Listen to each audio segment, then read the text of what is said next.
Kalau saya melu mikir lah, ngeluh saya. Makanya saya senang di sini. Yang jelas, kalau saya lihat ITS seperti tadi Pak Triyogi menyampaikannya kan, sekarang sudah menjadi badan hukum Pak ya, badan hukum atas ini Pak SBY itu ya. Teman saya alhamdulillah tapi kalau ini malah tanpa sepengetahuan Pak SBY, teman saya sudah berbadan dua sama suaminya. Ini pikirannya yang enggak jadi kira saya itu orangnya nggak pernah gitu-gitu. Bener, tanya istri saya, nggak ada kan?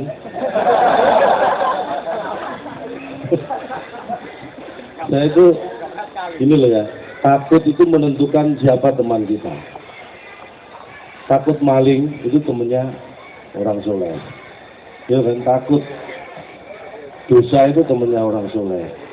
Tapi kalau takut beramal itu temennya setan. Kalau takut istri, ya itu teman saya. Tenang, nanti saya temenin kemana-mana. Saya itu sama siapa aja nggak takut. Kalau sama istri, sebenarnya bukan takut sih, menghormati. Iya, loh, bukan saya mau menghormati. Jadi kalau takutnya itu ya antara takut sama menghormati itu sedikit lebih banyak takutnya lah. Tapi kalau nggak percaya, istri saya dapat dari lomba. Itu KTP saya itu pekerjaan peserta lomba. Lomba pokoknya saya ikut. Bener nih. Cara prinsip saya hidup itu harus berprestasi. Handphone saya ini saya dapat juara lomba lari. Nomor 1 saya. Saingannya nggak tanggung-tanggung. Polisi orang satu kampung sama pemilik handphone ini. Ya? Coba kalau saya nggak menang, apa nggak dibakar massa? Untuk yang negatif aja kita butuh prestasi, apalagi yang positif. Itu loh, pesannya di situ. Makanya istri itu saya dapat dari lomba dulu. Dulu saya sampai saking banyaknya lomba sampai lupa saya lomba apa ya. Pokoknya yang juara nomor 1 dapat yang paling cantik. Saya kebetulan kalah. Ya saya kan juga manusia biasa, masuk menang terus. Kalah memang kebetulan pas kalah. Jadi istri saya itu ya tingginya 150, beratnya 78 kilo. Ya bayangin kulkas 2 pintu lah. Istri saya. Kan saya suruh diet susah. Biasanya kalau suruh diet biar sehat, maksud saya kan biar sehat. Uang ya kalau diet. Mangan diatur susah, akhirnya tak ancam. Nek beratmu sampai 80 kilo, tak tuker 40-an dua. Iya. Ya ini sudah 6 bulan ini tiap hari dia lari 4 kilo. Sudah berjalan 6 bulan ini. Sekarang nggak tahu sampai mana istri saya. Bayang 4 kali 30 kali 6, ya berarti 720 km. Arahnya kemana aja saya nggak tahu. Paling nggak ada 2 keuntungan ya kan. Kalau dia balik ke rumah, pasti sudah kurus. Kan lari 4 kilo selama 6 bulan. Kalau nggak balik, ya seenggak-enggaknya kan sudah jauh dari saya. Itu keuntungannya.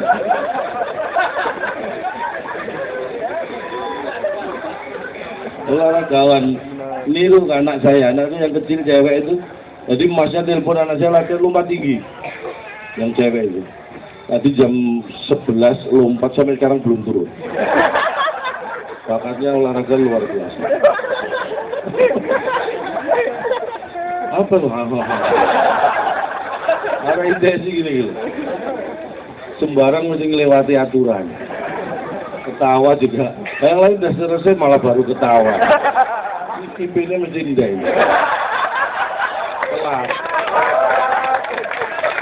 Kalau aku nggak paham adalah 3,2, 3,5 lah.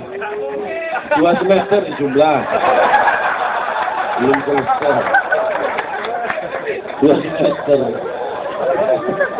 Makanya dulu kalau yang lain punya ditanya, ITS jurusan apa? Ambil apa? Oh, aku elektro. Iya kan? Teknik industri, perkapalan. Kalau aku enggak, sudah ambil hikmahnya. Makanya rodok suwi. Masuk ITS susah kok buru-buru keluar. Ini namanya nggak sabar. Dinikmati. Bukan aku nggak pinter loh. Teman-temanku aja yang lebih pintar. Tapi saya lebih rajin. Kalau pas ujian itu lebih rajin ya.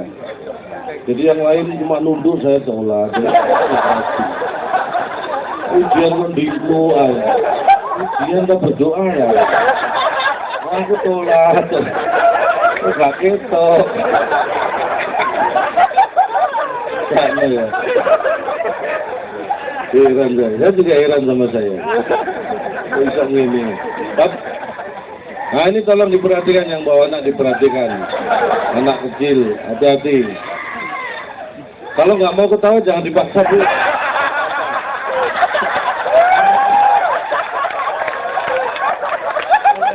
Ketawa dipaksa. Buyur. Nggak apa-apa. Santai aja deh. Nikmati. Sambil makan jajan nggak apa-apa. Nggak harus ketawa kok. Jangan sampai terjadi ya. Anak Jawa sih. Kemarin saya ngisi acara, wah rame bawa anak. Ada yang anak punya 2, pulang malah bawa 4. Makanya anak harus diawasi.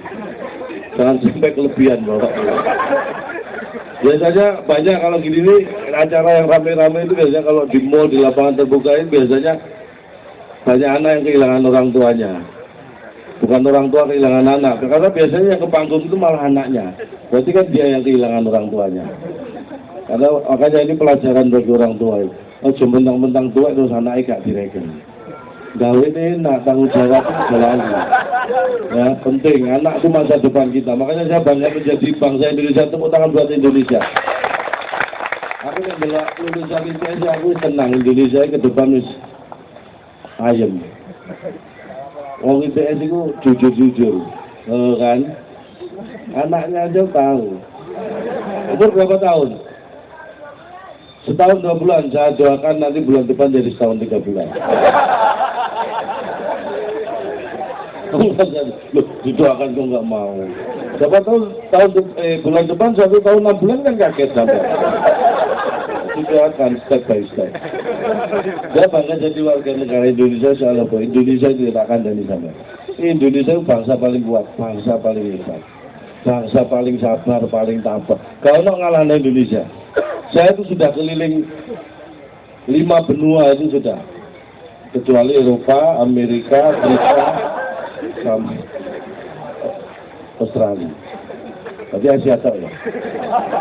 Ya lumayan lah, rencana 5 benua.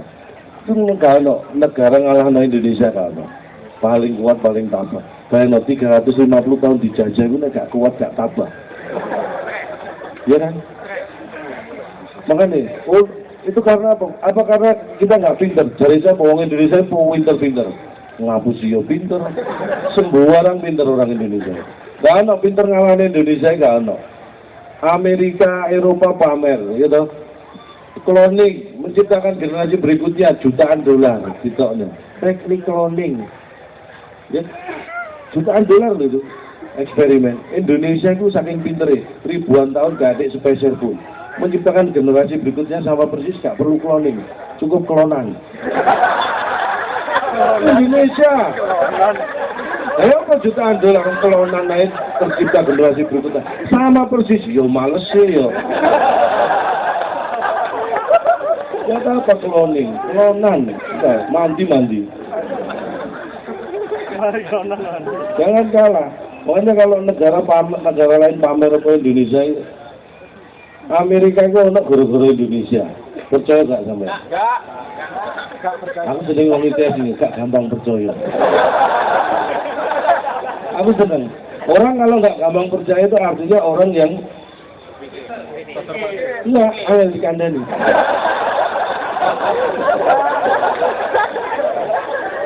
Orang ayah dikandani berarti orang yang punya pendirian, punya prinsip, mikir. Itu benar. Amerika ngono gara-gara Indonesia. Tak ceritanya ya.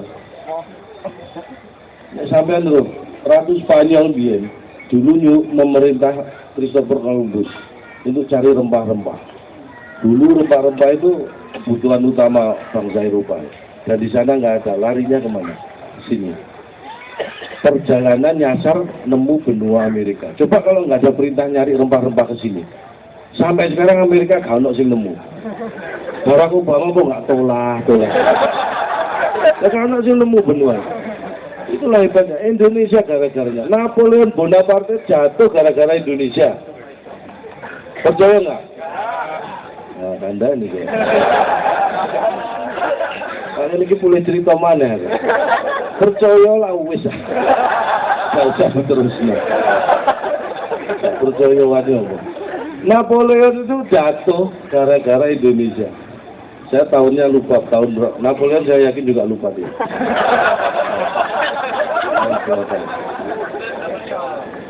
Yang siapa Napoleon? Napoleon itu dulu pasukannya Prancis itu paling kuat di Eropa. Mau nyerang salah sebuah negara di Eropa, itu dalam hitungan kertas, harusnya dalam seminggu sudah bisa dikuasai. Waktu sudah ngebom siap tempur, Indonesia punya namanya Gunung Tambora meletus di saat itu. Tambora itu letusannya masuk 10 besar letusan terdahsyat gunung berapi di dunia. Efeknya, letusan Tambora membuat iklim di Eropa tiba-tiba berubah. Harusnya belum musim salju, musim dingin, tiba-tiba musim dingin, turun salju. Napoleon nggak siap menghadapi musim dingin pasukannya. Tapi tuan rumah, karena dia tuan rumah jadi dia lebih siap menghadapi musim dingin. Kalah Napoleon, gara-gara Tambora meletus. Kita punya banyak stok gunung berapi. Pengen negara mana jatuh, karena jeblok lo sih kok. Bayangkan Napoleon di sana loh, di Eropa loh. Padahal yang meletus gunung Tambora di Indonesia.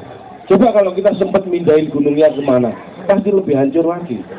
Padahal kita nggak sempat mindahin gunungnya tuh, meletusnya di Indonesia. Efeknya sampai seperti itu. Makanya tepuk tangan buat Indonesia. Jadi mobil listrik Molina ya, yang saya itu Pak. Dari mana?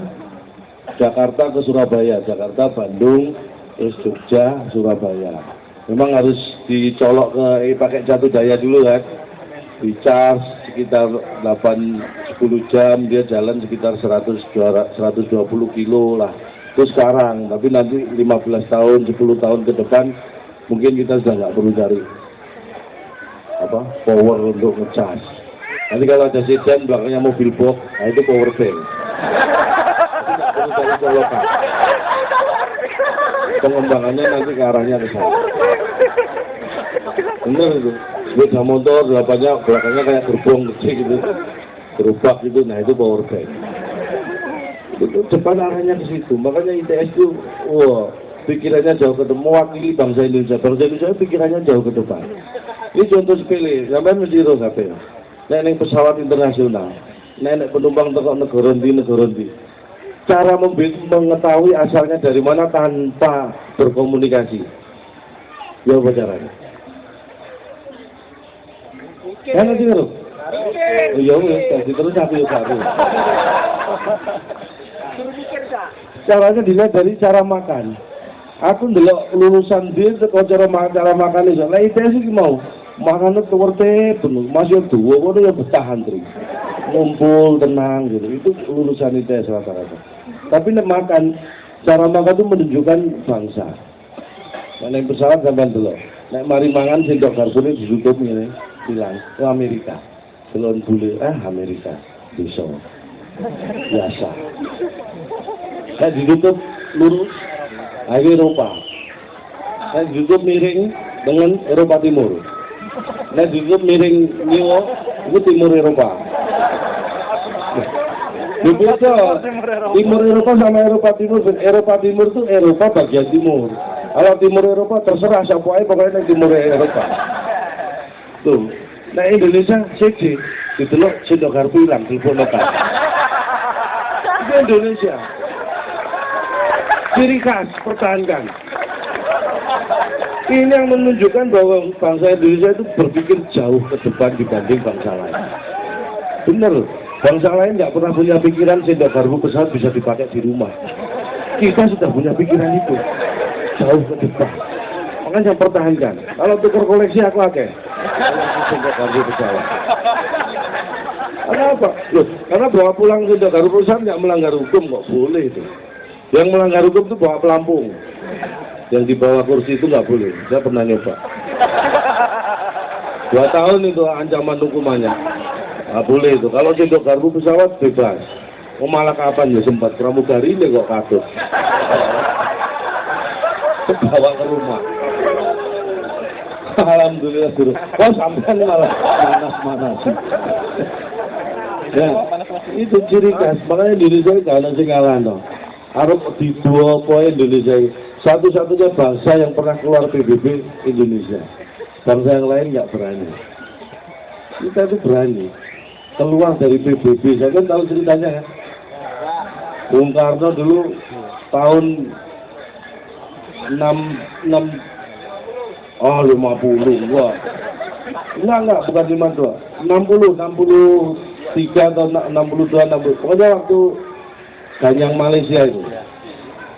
Karena dulu dia nggak percaya dengan PBB, karena Malaysia diangkat jadi anggota tidak tetap Dewan Keamanan PBB. Padahal Malaysia negara baru berdiri tapi dianggap, makanya nggak percaya Bung Karno keluar dari itu. Kalau nggak salah 64. Nanti saya tanya Bung Karno ya. Kalau nggak salah 64. Di Indonesia, negara ini nggak ada yang pernah keluar dari PBB. Dan hebatnya, kita masuk lagi. Dan nggak ada yang berani ngarang. Ini negara Indonesia nggak mungkin. Mau nekat orang Indonesia. Bener. Makanya itulah hebatnya. Sekarang saya kasih, kami bangga tadi orang Indonesia. Saya kasih motivasi biar semangat. Karena di Balikpapan mudah-mudahan ini sering kumpul. Acara seperti ini 2 bulan sekali juga boleh saya siap. Supaya lebih akrab. Dulu. Satu sering ngumpul ini kan enak. Oh ternyata dulur alumni akeh. Enak apa-apa iso duwe dulur. Lebih sering nggak apa-apa. Serius. Orang-orang juga enak gak tuh. Baliknya kan aku ayam kan. Penghasilannya.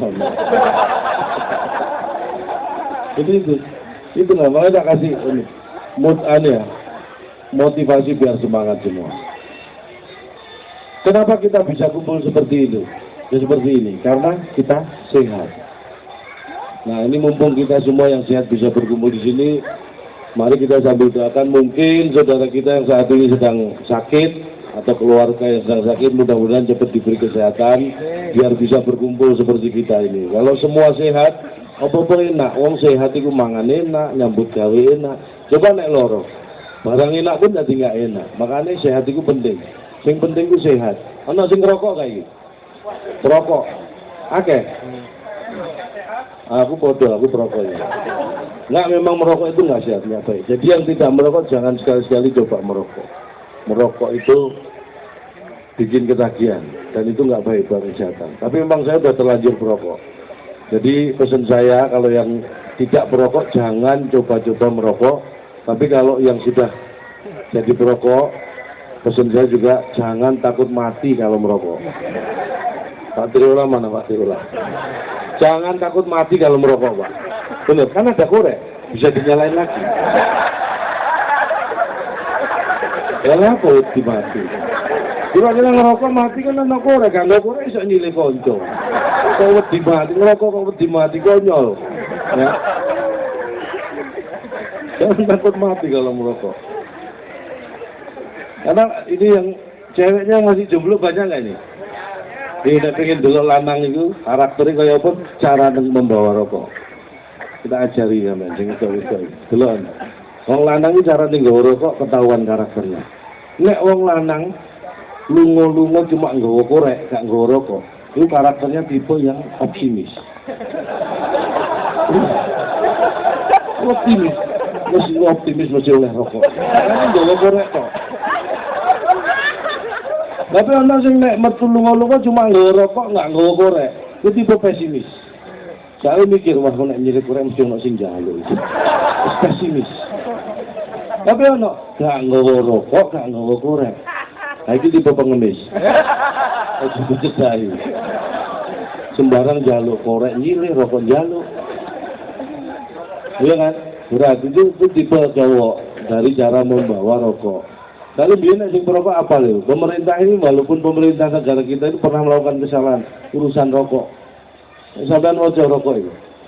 Dulu supaya perokok itu berkurang dari WHO aturannya ada peringatan di bungkus rokok. Peringatan pemerintah. Merokok dapat menyebabkan jantung, kanker, gangguan janin dan sebagainya. Nah itu salah pemerintah. Ditulisi seperti itu bukannya berkurang malah rame-rame ngerokok orang. Karena yang namanya peringatan di Indonesia dilaksanakan bareng-bareng dan serentak. Peringatan 17 Agustus, peringatan Hari Kartini, Sumpah Pemuda, ya kan? Makanya peringatan pemerintah merokok dapat, akhirnya malah merokok bareng-bareng serentak. Itu sejarahnya gitu. Makanya yang perokok mesti apa? Menyadari itu, hilang peringatan pemerintahnya. Ya kan? Peringatan pemerintah udah nggak ada, langsung merokok dapat menyebabkan serangan jantung, kanker, gangguan janin. Jadi yang bahaya yang merokok dapat, yang merokok beli aman. Karena nggak ada merokok beli menyebabkan serangan jantung, nggak ada.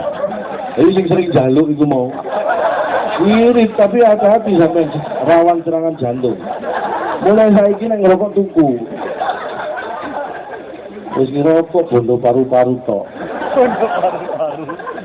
Ya, sakit itu mahal. Sehat itu lebih mahal.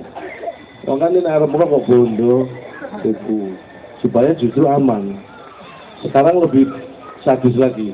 Tulisannya merokok membunuhmu. Mungkin banyak yang berkurang rokok, tapi kriminalitas bisa meninggal. Ini analisa survei saya. Harus diantisipasi. Karena kalau dulu jahat itu butuh senjata tajam, pistol. Saya ini cukup sebungkus rokok. Rokok membunuhmu. Buat ngancem. Kriminalitas rawan meninggal. Ya jadi gampang, kalau mau nutup pabrik rokok itu memang nggak bisa. Satu-satunya cara yang bisa diupayakan supaya pabrik rokok nanti berkurang dan tutup itu nutup pabrik korek. Kalau nutup pabrik rokok susah, tutup pabrik korek. Nggak boleh import korek, pabrik korek nggak ono. Nggak mungkin uang yang di sini kompor gas ya kan. Kita nutup rokok beli kompor gas. Masuk kembali zaman batu waktu dicetak. Itu berkurang otomatis nanti yang rokok. Tutup pabrik korek. Ini saran saya, tapi jangan diikuti. Terus yang merokok tadi, pesan saya, ini paling enak, paling nikmat berhenti merokok. Paling nikmat itu berhenti merokok. Kalau nggak percaya coba. Jadi merokok itu paling enak berhenti, duduk, ngopi sambil baca Quran. Oh, sambil lari-lari ke selok. Jadi paling enak berhenti. Rapid nggak kan? Enak. Karena sehat itu penting. Saya paling males urusan dokter ya. Dulu saya kalau sakit gigi aja ke dokter. Dulu saya pernah nggak sakit aja ke dokter. Mertua saya soalnya dokter. Saya pulang ke rumah saya. Jadi itu urusan dokter itu saya senang. Tapi terakhir ini setelah usia saya 35 ke atas, saya mau males ke dokter, kapok. Ada pertanyaan yang dari saya jueng ke dokter. Dia nggak tahu ditakoni, bareng aku sudah tua ditakoni. Bapak punya gula, aku mau wangkel kalau jangan. Ini dokter kepo ini kan, ngurusi dapur saya. Bisa mau punya gula kayak punya garam kan urusanku. Kenapa takut? Makanya saya pukul kalau ke dokter. Bapak punya gula. Akhirnya tak jawab, Pak, saya kesini sakit mau periksa bukan mau rujaan. Kenapa betapa ibunya gula dong? Makanya sejak itu jangan sakit, sehat, biar nggak urusan sama dokter. Ya setuju ya, sehat ya. Kalau saya memang merokok itu sebenarnya rokok itu buat indikasi kok saya itu. Indikator kesehatan saya itu malah dari rokok. Jadi kalau saya merokok sudah merasa nggak enak, oh berarti saya sedang sakit. Ya gitu. Nah yang rokok saya enak, oh sehat. Jadi merokok mesti merasakan itu. Yang lagi sakit lah, rokok rasanya nggak enak, ya kan? Itu ya indikator pertama itu. Makanya saya ngerokok itu nggak banyak, sehari paling cuma satu korek gas habis.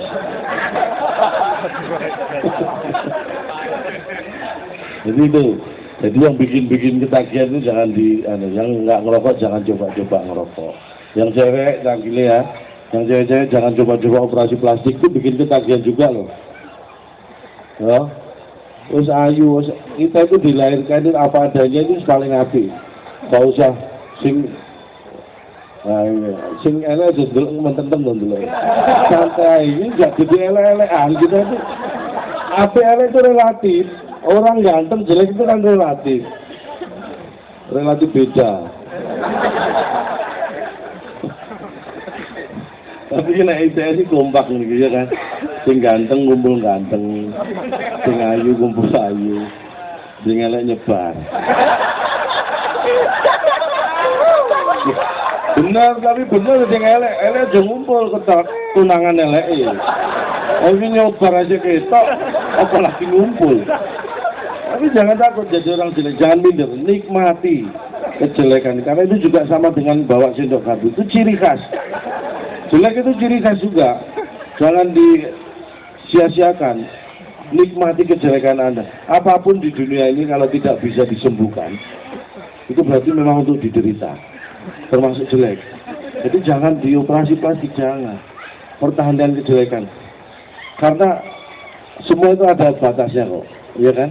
Orang sedih ada endingnya, orang bahagia pun juga ada akhirnya, orang tertawa ada berhentinya, orang nangis juga nggak akan terus-terus. Percaya, orang jelek juga meninggal kok. Jadi itulah, jadi dinikmati, mumpung kita jelek, semakin lama Anda menikmati kejelekan berarti semakin panjang umur Anda. Tepuk tangan buat yang jelek. Nah, biasanya sih tepuk tangan kenceng ini jadi jelek. Itu dorongan semangat. Terus jangan pikirannya tadi pengen operasi plastik biar ganteng kayak saya, jangan. Oh saya ini juga nggak ganteng kok. Jadi jangan operasi plastik, bikin ketagihan. Ini nggak percaya tonggoku lu bedelan dulu. Ini nggak percaya sama yang omahku. Ngono aku setuju. Aku dulu.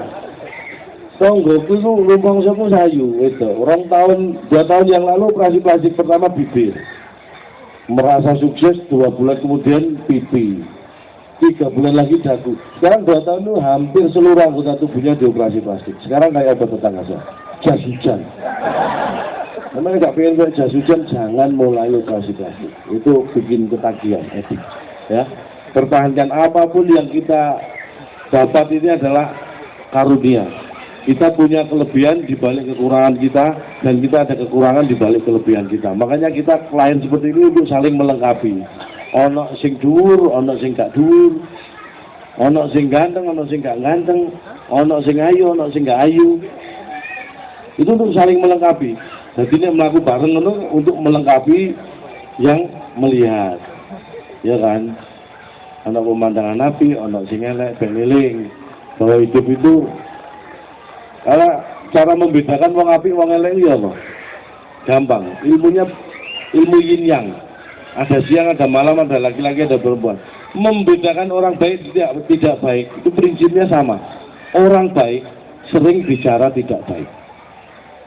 Orang tidak baik sering bicara baik. Sampai cekel itu. Nah, sampai nggak kenal wong, kuncinya cuma itu.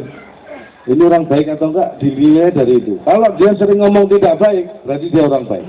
Tapi kalau sering ngomong baik, berarti dia tidak baik. Misalnya ini cowok kenalan cewek, baru kenalan coba jangan, tak cium ya. Kalau dia jawabnya baik, nah itu tidak baik. Benar. Tapi kalau dia saya cium ya, oh itu tidak baik mas. Nah itu orang baik. Sampai dia karyawan, ayo korupsi yuk, baik. Nah itu karyawan tidak baik. Tapi ayo korupsi, wah itu nggak baik. Nah itu karyawan baik. Ini prinsipnya itu, ngerti ya? Nggak ngerti? Saya ulangi ya. Ini prinsipnya itu. Orang yang baik sering bicara tidak baik, orang tidak baik sering bicara baik. Tambahan praktek no. Insya Allah ulah yang gue. Tuh satu, sehat. Kalau sudah sehat apa? Sayang. Kumpul ini kenal satu sama lain kan jadi sayang. Oh ketemu lagi, oh karena ITS, anak apa-apa, oh ditulungi karena konco dewi. Itu menimbulkan rasa sayang. Sayang itu penting. Saya nggak pamer Pak ya. Aku ini karo bojo sayangku minta ampun. Bojoku aku nek jalan-jalan di mall, bojo tak gandeng, enggak pernah tak lepas. Karena tak contoh dia belonjo enggak karuan. Sayang harus dompet. Gak masalah, yang penting orang lihat saya sayang sama istri ya kan, karena digandeng terus. Padahal sayang dompet. Bener. Kalau kerja misalnya, saya pulang kerja misalnya bawa uang 5 juta ke rumah, ketemu istri karena sayang kasih langsung 50.000. Sayang kalau dikasihkan semua. Rasa sayang itu penting, itu harus dilatih makanya. Bukan pelit loh ya, bukan pelit, beda loh. Pelit sama sayang sama pelit itu beda. Karena prinsipnya semakin banyak memberi, itu semakin banyak mengeluarkan. Semakin banyak memberi, semakin banyak menerima. Tapi harus ikhlas. Nek nyumbang itu ikhlas, balik ini akeh. Tapi satu lagi, kudu ono porsine. Memberi itu juga harus ada porsinya. Kita nggak boleh lupa tanggung jawab. Karena no, kancaku kedadian temen. Duit yang dompet itu karek 20.000. Luwe awan-awan, arep mlebu warteg ana pengemis 3 dina durung mangan. Njaluk. Saya mikir, iki duit 20 saya buat makan atau saya berikan pengemis. Ingat prinsip, semakin banyak memberi, semakin banyak menerima. Akhirnya 20.000 dikasihkan pengemis. Nggak sampai 10 menit handphone muni. Job, MC, honor 2 juta. Loh, ikhlas 20.000 nggak sampai 10 menit gantinya 100 kali lipat 2 juta. Akhirnya mari MC 2 juta iring prinsip, semakin banyak memberi semakin banyak menerima. 2 juta didomno kabeh sing pengemis. Ya alhamdulillah, seminggu yang lalu dapat kabar dia cerai sama istrinya. Nah itu, kalau memberi nggak ada ukurannya gitu, lupa kewajiban. Memberi harus, tapi lupa kewajiban jangan. Ini alumni tes juga ini. Saya pikir ini penemuan apa gitu. Karena kemarin kalau kapan ini saya yakin area ITS begini sering googling di Yahoo ya. Hah? Oh googling di Google. Oh berarti sering yahing di Yahoo. Hah? Oh salahnya jadi agak. Jadi pokoknya buka internet lah. Ini ada di kemarin saya penemuan apa anak di Sidoarjo SMP alat transportasi yang bebas BBM. Sederhana memang, becak tenaga surya. Kalau tadi Pak Rektor bilang bis tenaga surya dan listrik ya gabungan. Ini anak petani yang Sidoarjo becak tenaga surya. Jadi penumpang sekolah lunggu surya sur suruh genjot becak tenaga surya. Tanpa BBM. Jadi saya melihat potensi 20 tahun ke depan ya, mulai sekarang kalau pemerintah mau dianjurkan, bayi laki-laki yang lahir di Indonesia harus diberi nama Surya. Terserah lainnya, pokoknya harus ada Suryanya. Jadi 20 tahun lagi kita punya banyak tenaga Surya buat kerja kita. Terobosan itu. Benar. Nah, mudah-mudahan tadi mobil listrik dan Surya itu bisa. Karena di Belanda kalau nggak salah itu ada jalan yang bisa menghasilkan tenaga listrik, jalan tenaga surya itu ada. Benar nih serius nih, saya googling di Google kalau ini. Ada nggak sih? Kok kayaknya ragu-ragu semua. Saya jadi ragu-ragu juga. Ada nggak boleh baca itu? Ada tuh. Di Belanda itu ada apa? Masih eksperimen mungkin ya. Jadi jalan yang dia bisa jadi solar dan menangkap energinya tuh dijadikan sumber penerangan. Insya Allah kita bikin itu. Itu baru becak tenaga surya ya.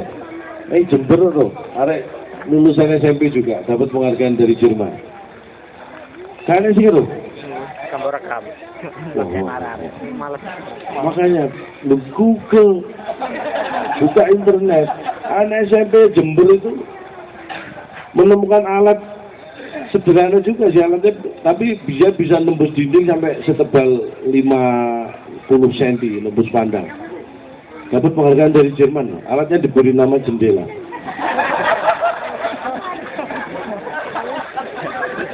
Itu penghargaan dari Jerman juga. Makanya tepuk tangan, makanya senang saya punya lihat anak-anak kecil yang kreatif gitu. Memang, tapi harus tetap diawasi. Sebagai orang tua kita harus tetap mengawasi anak. Ya, itu tadi apa? Sayang. Wis paham. Nek wis sehat, terus kenal, sayang, opo sabar. Anda mau jadi karyawan, mau jadi teman, harus sabar. Sabar itu penting. Ya kan? Ini contoh orang sabar itu seperti sampean. Sudah mestinya tidur di rumah kan enak. Ini sudah datang ke sini panas-panas, nunggu neng kerikilan, nunggu saya, kalau nggak lucu diem, kalau lucu ketawa. Tapi kalau nggak sabar mungkin saya udah dilempari batu. Ini nunjukkan Anda sabar. Tapi himbauan saya sebenarnya nggak usah nunggu lucu, ketawa juga nggak apa-apa kok. Jadi kalau sangat ini aku lucu guyunya. Oh guyu terus nggak apa-apa, jadi aku yang menengah ingin sampai itu tadi sabar. Sabar itu dilatih ya. Yang nggak sabar itu contohnya kalau mungkin ada yang merasa kok aku kurang sabar ya, dilatih. Cara ngelatih gampang. Contohnya saya itu nggak pernah bentak anak di rumah itu nggak pernah. Saya kalau marah cukup melotot anak udah takut. Ya tangan nyekit dikit lah. Tapi nggak perlu teriak bentak. Efektif itu. Sabar itu dilatih. Dulu dia aku mulai ngelatih sabar itu cilik SD. Yang sekolah masuk jam 7 pagi. Jam 7:30 sudah datang. Itu kan nggak sabar, buru-buru. Sekolah jam 7 kok jam 7 sekolah. Itu apa? Jerung isok sinau ya. Sekolah itu mulai. Kalau aku sabar, mulai jam 7:30 baru datang. Kadang jam 8. Di sini nih sama guru dimarahin, aneh. Muridnya sabar kok gurunya nggak sabar. Ada yang punya anak yang sekolah buat anak itu ada. Ulangan yang uno 60 menit. Untuk aku jari ini pintar tak cerita no.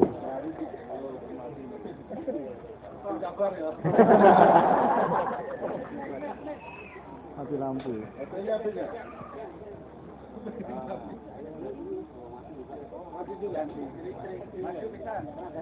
Cek. Ya. Sujud. Sampai nggak ngomong kan, bawa itu aja. Mereka yang mati. Jangan nggak perlu ngomong, berarti nggak nikmati kan nggak masalah. Ah gini, orang sabar gini nih. Jangan yang guyu. Orang sabar, enggak mungkin. Berarti latihan sama kayak saya kelas 1 SD ini. Iya kan? Ini balik lagi latihan. Ulangan 60 menit, 45 menit, 30 menit terus dikumpul. Itu kan nggak sabar, buru-buru. Sore ini ngaku ini pintar tapi saya nyontek nggak boleh. Berarti kan meragukan tuh kepintarannya. Takutnya kalau saya nyontek, dia takut kalau dia ketahuan sebenarnya nggak pintar. Mungkin kan gitu. Makanya saya nggak boleh nyontek. Kalau saya, konten nyontek tak kayak ini. Ada nggak takut, kan tak nyontek. Ini tak takut ya. Tak tawari kalau saya. Biar ada temen nggak naik. Ayo, aku ulangan kalau nggak ada yang nyontek itu, waduh, gelisah ntar. Karena itu ya nggak anak aja nyontek, gitu. Makanya kalau saya 60 menit ulangan waktunya ya sampai 60 menit. Kadang sampai ditarik-tarik dulu baru saya cerita. Itu sabar, nggak buru-buru. Ya saya dulu itu 2 tahun nggak naik. Mati mana ya enggak. 2 tahun dulu saya nggak naik SD. Dikeluarkan sama kepala sekolah. Aneh sekolah saya itu. Ya nggak naik 2 tahun aja sabar kok kepala sekolah nggak sabar. Aku ditokno. Kan salah milih sekolahnya. Jadi ini aku kok dikeluarkan orang tua nanya. Kok katanya saya males. Nah, aku protes. Nih, saya belajar ilmuwan saya baca buku ya. Di seluruh dunia dalam sejarah itu nggak ada siswa atau murid males, itu nggak ada. Siswa murid nggak aktif itu nggak ada. Kalau ada karena yang lain lebih rajin. Itu aja. Tapi males nggak ada, nggak aktif nggak ada. Semua saya yakin pernah jadi siswa jadi murid ya. Ini kita mikir bareng-bareng ya. Dengan hati yang jernih, jangan emosi. Jangan janji dulu Pak. Nah, kita mikir bareng-bareng. Kita mikir bareng-bareng. Coba. Dari sekolah masuk, murid satu kelas suruh masuk. Paling 2 menit kemudian guru baru masuk kelas. Siapa yang malas? Guru ngajar. Siapa yang suruh ngajar? Murid. Siapa sih malas? Ayo coba bel istirahat bunyi, murid lari untuk sing bal-balan, untuk yang basket ke kantin. Guru paling melaku alon-alon masuk ke ruang guru ngobrol dengan guru yang lain. Siapa yang nggak aktif? Ulangan, guru buat soal, siapa yang suruh ngerjakan? Murid. Ya kan? Murid terus mikir mati-matian mengerjakan sampai rumah diperiksa guru, ono sing salah, apa dibenarkan? Padahal guru tahu jawaban yang betul. Siapa yang malas? Jadi kesimpulannya, murid sama guru yang malas, nah ini gua alat yakin. Sopan. Ini diajari guru di males-males. Pak, sampai tujuh Pak gua. Arah-arah ya. Saya nggak berani ngomong, tapi intinya gitu. Ini profesi yang saling membutuhkan. Guru nggak ada murid ya itu guru, ya kan? Murid nggak ada guru ya nggak jadi. Jadi harus saling menghargai. Itu yang aku tadi ngomong apa? Sabar. Selanjutnya apa? Kreatif. Nah, RINTS loh. Cak, cerdas, amanah, kreatif. Kreatif ini penting. Urip nek kreatif itu sepanjang. Einstein pernah mengatakan. Aku ngomong kreatif kan. Jadi apa? Ya tak kau Einstein waktu ngomong Einstein kok aku ngomong apa?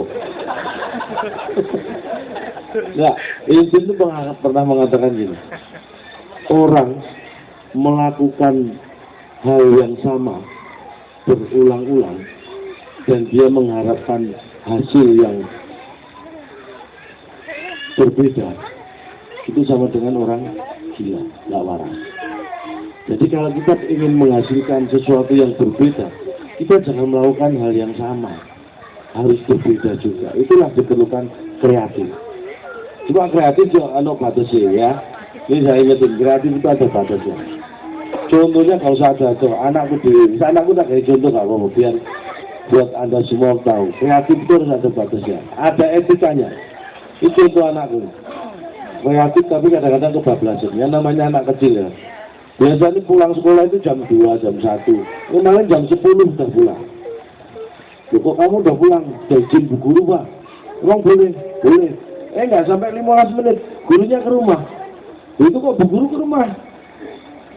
Papa sembunyi aja di kamar. Loh, kok Papa sembunyi?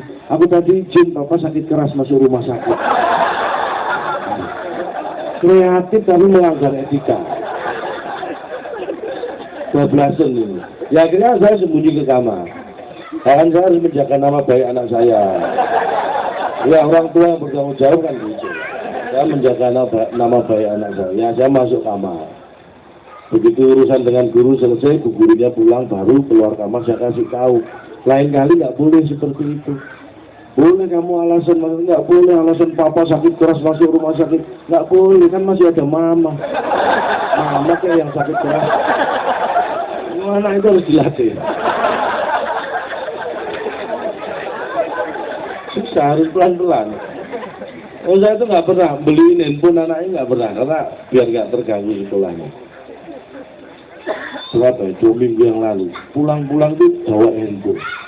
Saya itu kan awasi sebelahnya siapa duduknya di kelas, depannya siapa. Saya tanya, sebelahnya itu kalau nggak salah Rina, depannya Budi apa siapa.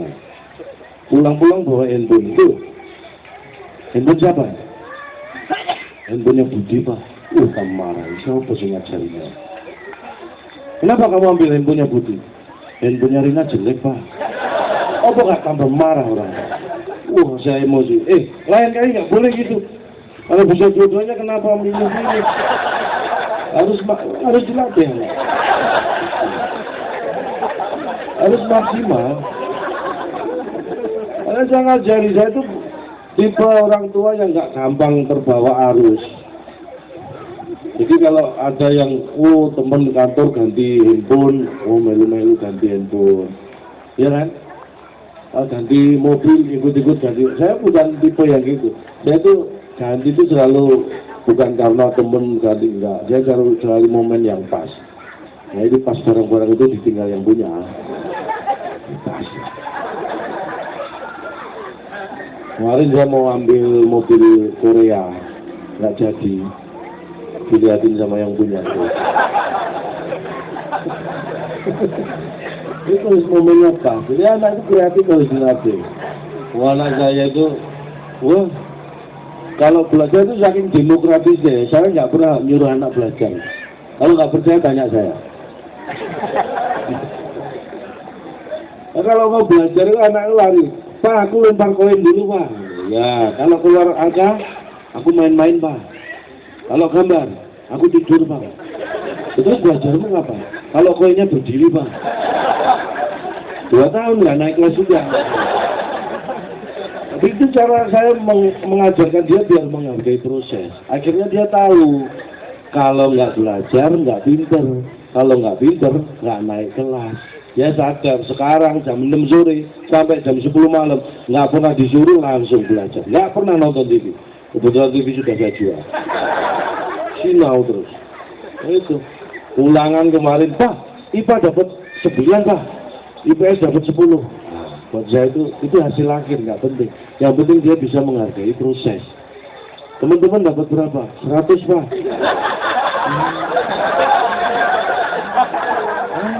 Ya buat jatuh kan tidak jauh dari itu. Akhirnya saya ancam kayak istri saya. Besoknya saya tahu ulangan matematika. Tak ancam. Kalau sampai besok matematika kamu nggak bisa ngerjakan, jangan panggil saya papa. Saking kurangnya tak ancam. Besok pulang sekolah tak enteng. Begitu mulai. Gimana tadi? Bisa ngerjakan matematikanya? Bapak ini siapa ya? Kenapa esok enggak ada? Anak itu kadang-kadang susah. Bakat anak itu bisa ketahuan kok dari apa? Anak yang suka, misalnya suka lari-lari gitu, aktif. Gitu. Nah itu paling enggak kalau enggak jadi atlet ya minim jadi bendahara partai lah. Stamina larinya kan kuat. Di bendahara partai harus kuat stamina lari. Kalau enggak mana ada yang bisa lari sampai Kolombia dulu kan, bendahara partai. Itu kuat. Tapi ada anak yang susah. Kalau sukanya baca itu bakat jadi dosen, guru. Ada anak yang rada angel bakatnya apa? Sering pergi, jarang pulang. Pergi lama nggak pulang, ini susah. Ditentukan bakatnya apa? Dipastikan 2 hal dulu. Yang pertama, kita punya rumah atau enggak? Nah, kalau kita nggak punya rumah ya jangan harap anak pulang ke rumah aja nggak punya, ya kan? Kalau kita sudah pasti punya rumah, yang kedua, itu anak kita atau bukan?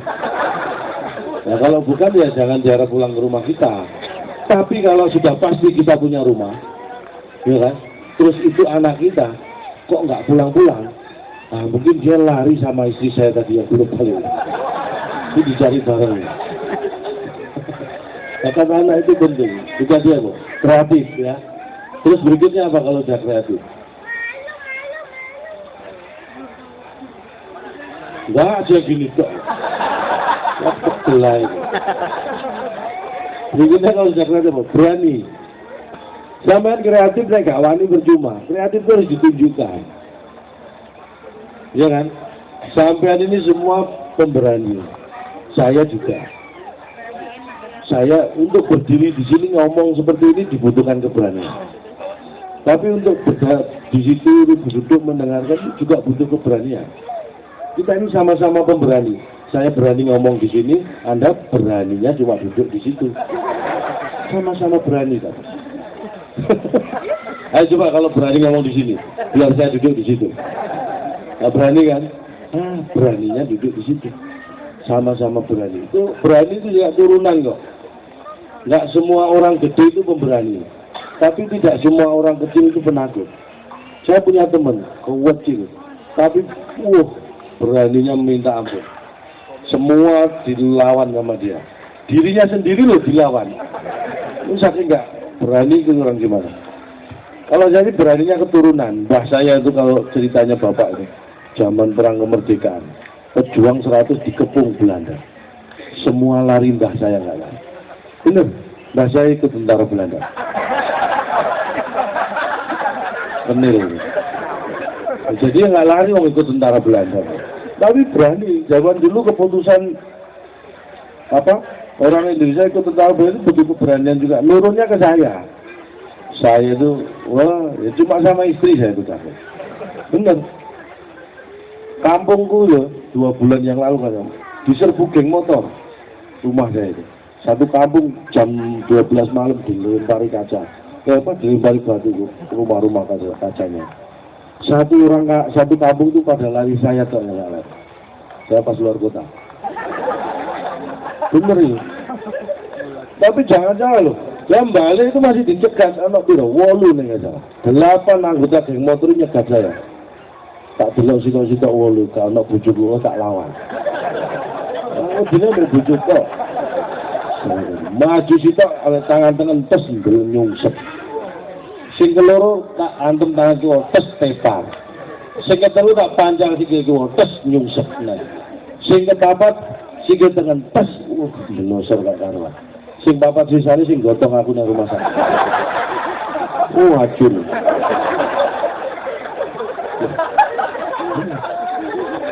Tapi akhirnya geng motor kapok nyerbu kampungku. Karena apa? Karena gotong saya beratnya minta ampun. Jadi kapok. Itulah pentingnya. Keberaniannya harus ditunjukkan supaya orang segan.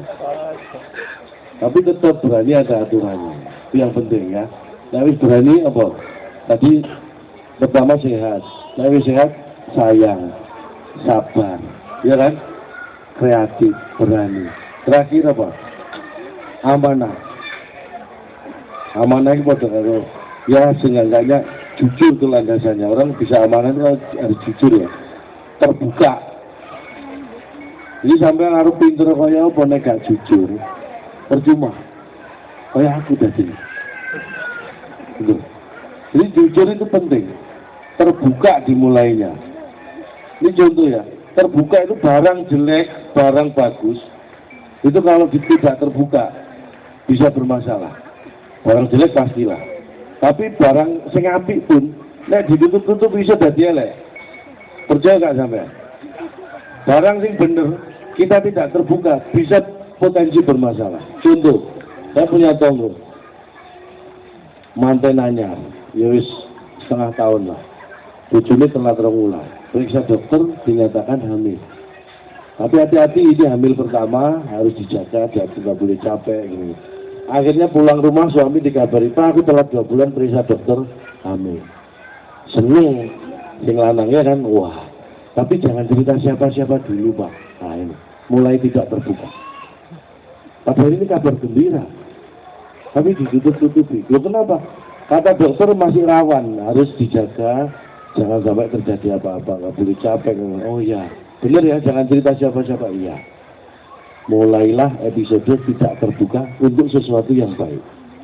Besoknya, suami ke kantor, datang petugas PLN ke rumah. Bu, menurut catatan kita, ini sudah telat 2 bulan. Kok tahu? Dalam hati istri. Ini pasti suami saya yang cerita. Loh, kok bisa? Ya, ada catatannya di kantor juga ada, Bu. Oh iya Pak, sore suami pulang kantor langsung dimarahi. Papa nggak amanah, nggak bisa pegang janji. Loh, apa? Dibilang jangan cerita siapa-siapa, malah cerita-cerita. Loh, cerita siapa? Nah, buktinya tadi orang listrik tahu kalau telah 2 bulan. Ikut emosi yang lagi. Ini saya ngandani siapa di tukang listrik? Ya, seorang nggak telah 2 bulan. Sesuai diparah di kantor PLN. Kemarin yang datang ke rumah saya siapa? Petugasnya. Tolong dipanggil. Diceluk nih petugas. Alamatnya ini. Petugas dipanggil. Bapak ke rumah saya? Iya. Kok bisa tahu kalau telah 2 bulan? Loh, ada catatannya Pak. Di komputer juga ada. Saya nggak mau tahu, harus dihapus. Loh, nggak bisa Pak. Kok nggak bisa? Gimana caranya biar dihapus? Ya Bapak harus bayar dulu. Loh, urusannya apa saya harus bayar? Kalau saya nggak mau bayar, nah, mohon maaf. Punya Bapak terpaksa kami putus. Ya kalau punya saya diputus, terus istri saya perlu sewaktu-waktu gimana? Ya mohon maaf lagi Pak, terpaksa istri Bapak harus pakai lilin atau senter. Ini. Inilah efek tidak terbuka. Padahal ini berita baik. Iya kan? Makanya kita harus terbuka. Yang satu telah 2 bulan kehamilan, yang satu bayar listrik. Sudah beda. Kalau setelah 2 bulan listrik nggak dibayar kan listriknya diputus. Kalau listrik diputus kan gelap. Kalau gelap istri butuh waktu-waktu kan harus pakai lilin sama senter. Ini pikirannya suaminya lain. Masa istri hamil suruh pakai lilin atau senter? Ini makanya mulai sekarang jadi orang yang jujur. Itu landasan semuanya yang mulai berpikir terbuka. Paham ya? Nah, kalau sudah paham semua berarti tinggal saya yang belum paham. Mudah-mudahan ini kurang bermanfaat. Karena kalau kurang kan pengen nambah. Kalau pengen nambah ada acara lagi kan saya diundang lagi. Harapan ini titipan istri, bukan saya. Panitia mau bagi-bagi apa, Dek? Bagi-bagi door prize. Ah, kita bagi door prize dulu. Langsung kita ke door prize. Ya, langsung. Ibu Tantri, di mana Ibu Ibu Tantri mana Bu Tantri? Ibu Tantri, ini ada banyak banget. Prize juga ada 2